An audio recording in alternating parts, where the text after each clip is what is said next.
Hey, Robert Marino here with Sentry Equipment. And Angelo D'Ambrosio. And in today's recipe for success, we're going to be making an ube flavored ice cream.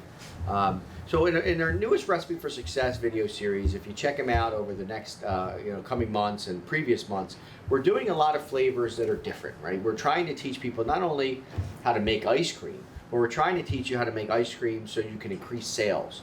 And how do you do that? Well, you got to have inventive flavors, you got to have good flavors, you got to have quality flavors, but you also need flavors that touch a hot button for somebody.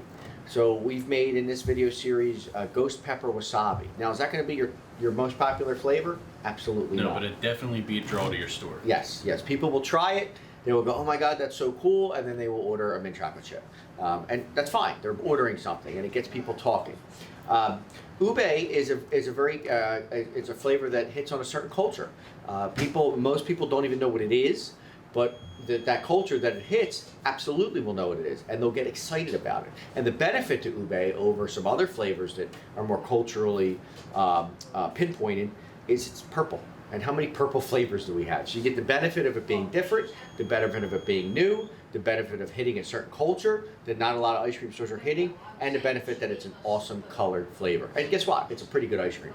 So ube is like a purple yam.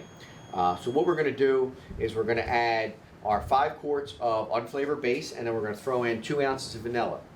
Now, we use a 14% unflavored base. If you know about making ice cream, you can use a 10% butterfat, a 14, a 16, a 17, totally up to you. I like to use, and when we do this, we like to use kind of a 14%. It's quality on the higher end, and then we run about an 80% overrun. So then we're going to put about 6 ounces of the ube flavoring in. Now, if you look at the cup before we scoop this, like there's a lot of flavor on that, right? So you can see how deep that is. And if I throw this on Angelo right now, he's going to be purple, and he's going to be mad. If it gets on your fingers, it's going to be purple. So make sure you're very careful with this, and more importantly, make sure you scrape that out of the cup and into your ice cream. And not onto Angelo. Not on Angelo, correct.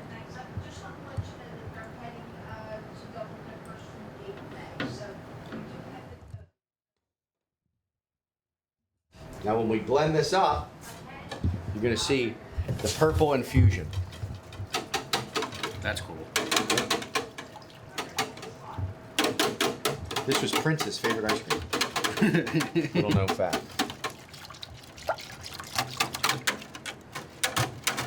I like to use a clear acrylic container because you can actually see that it's not blended in all the way there.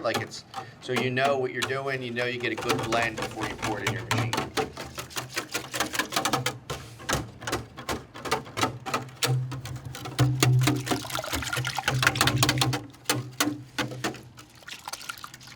So again, what we're trying to create is we're trying to create flavors. We're trying to teach our customers you need to have flavors that touch upon a couple different demographics, right? 80% of your sales are going to come from 20% of your flavors.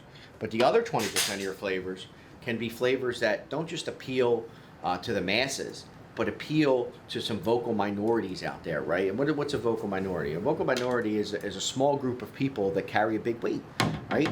And the Asian market knows ube. They're great buyers, they're family oriented, and they'll be very loyal to your store.